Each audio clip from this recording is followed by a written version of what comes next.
For our 67th class, we looked at our local history in the hopes that you could contextualize it into the broader history of this country. And if you're watching this video because you were absent, please read the 2 links on Google Classroom on Livonia history. Short reads, but please read those, okay? And our starting point was a reality check. We are here. Whether you like it or not, we are here at Clarenceville High School. We are here at 8 Mile and Middle Belt, and that's just the way it is. Okay, now here's the questions. How did we get here? How did Clarenceville get here? How did Livonia get here? How did suburbs become a thing? How did suburbs change American culture? And when you read the local history, there are some things I'm guessing you found surprising and not surprising. So if you read our history, American Indians used to reside here. They were pushed off the land, a push migration. No surprise, you've already learned about that. After they left, the second wave of European immigrants settled in and did rural things, like making cheese and that kind of thing. No surprise there. That's old school. You've learned that. And the population boom. That might be a surprise. And if you look at these statistics, oh my goodness, 278% growth of people.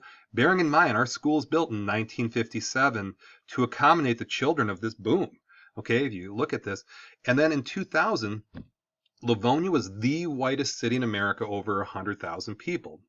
Usually that's a surprise for people. All right, so anyway, you got our local history of Livonia, and you might be having some cognitive dissonance because you might be saying, shoot, I just read that article. It said that Livonia was the whitest city, but my school, and if you look at the demographics of our school as of me making this, about half the students are students of color and half the students are white. And you might be going, what's going on here? Well, there's 4 forces at work here. The Great Migration, redlining, the baby boom, and suburbanization. And at the end of this video and the end of class, hopefully you have a grasp of these 4 things. So let me start off with the Great Migration. Okay, so Detroit's history of black residents began before the 1900s, but the city's black population grew exponentially, 611% during this time. Now, people from the South were attracted to get a good job, work in the auto industry, and huge waves of immigrants from the South, or migrants I should say, wound up in places like Cleveland, Chicago, and Detroit. And for Detroit, in 1970, at the end of the Great Migration, 660,000 Detroit residents were black, okay? So if you are one of my black students, it's likely you have Southern roots, okay? And redlining, which relates to this. So redlining officially happened in Detroit in 1939. If you look at this map here, you're seeing certain areas have different colors. And what that was a group effort between legislation, the real estate industry, the banking industry, to keep races in particular neighborhoods. Now, I was born and raised in Metro Detroit, and I was an athlete, and we would, go against different schools. And the majority of schools we went against were either all black or all white. Very few schools had diversity like we have at Clarenceville. And that was by design, okay? And this went on all the way into the early part of the 21st century. This was a long-lasting effect of this practice. Now, like I said, it went away in the early part of the 21st century, which explains the diversity that we have now. So now as a coach, when we go to different schools, many schools have diverse groups of athletes, which was very different than my own experience, and I'm not that much older than you, okay? Now, Milliken versus Bradley was a Supreme Court case related to this. And what this was supposed to be was an expansion on Brown versus Board, but what it did, it clarified de jure versus de facto segregation. Now, de jure segregation are formal laws that keep people segregated. De facto segregation are practices that aren't legal per se, but it keeps people apart. And in the end of this, schools were left, they weren't responsible for desegregating themselves. So what happened was it created these very stratified, these very racially homogeneous places. And this picture here were some people's reaction to this, where they did not want race mixing. Okay, this is Michigan. This picture here, this is Michigan. This is 1974, the year I was born, okay? So that was the world I grew up in related to this case, Milliken versus Bradley, which ultimately perpetuated redlining for a number of years afterwards, okay? Unrelated topic, in a sense, okay? Okay, this is the baby boom. So do me a favor. I know there's a slang term. People go, okay, boomer, when like an older person is not hip. That's slang, that's fun, whatever. But on a historical level, the baby boomers are people born between 46 and 63 or 64, depending where you look. And there's 76 to 80 million people who were born during this time. Simple, truth of the matter is when life is good, people have more children, and life was economically good during this time. Money was flowing, and people started having a lot of kids. Now, some statistics on baby boomers. There's more than twice of them compared to Generation Xers, people born from 65 to 85, like me. In 2029, there's going to be 72 million senior citizens. That's great that people are living a long time, but it's going to be a challenge, okay, with all these elderly people. Okay, baby boomers possess 47% of the income in this country, a tremendous amount of money they've been able to accrue. They average $29,754 in discretionary income. I call it wham, your walk around money you can just throw around.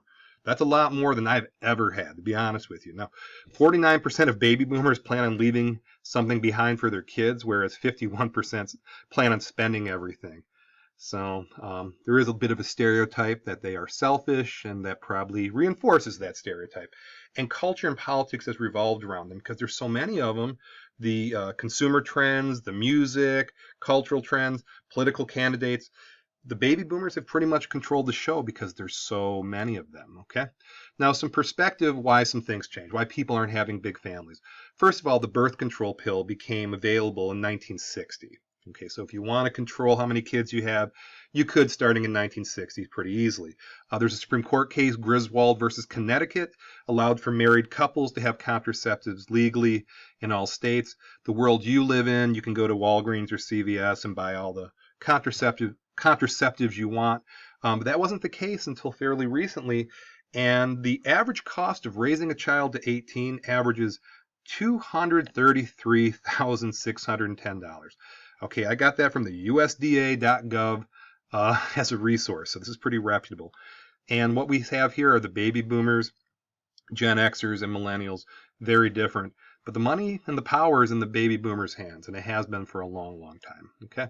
Now, suburbanization, the final of the four concepts. According to the census in 2017 American Survey, 52% of American households are described as suburban. They're not rural, they're not city, they're somewhere in between. 27% call their neighborhoods urban, and 21% of people say it's rural. Now the question is, why suburbs? Well, a lot of people say the suburbs are the best of both worlds. I'm close to the amenities of a city, but I still have some trees and some space and that feel of rural. I can grow a garden. They feel it's the best of both worlds. Now, on a historical level, the GI Bill of Rights, when you were a soldier in World War II, and there was a ton of soldiers, they came back and got their college paid for, really easy, low-cost loans to start a business, to have a house. Money was flowing. This American dream, I'm going to have my white picket fence and my house and my 2 cars and my dog and my wife and my 2.3 kids. Actually, at the time, it was probably like 5.2 kids. But, that was the American dream. And you could make a high salary back in the day on one income. And being an unskilled worker, you could work for one of the big 3 with not even a high school graduate and make a good living. Not so much in modern times. And here is some evidence.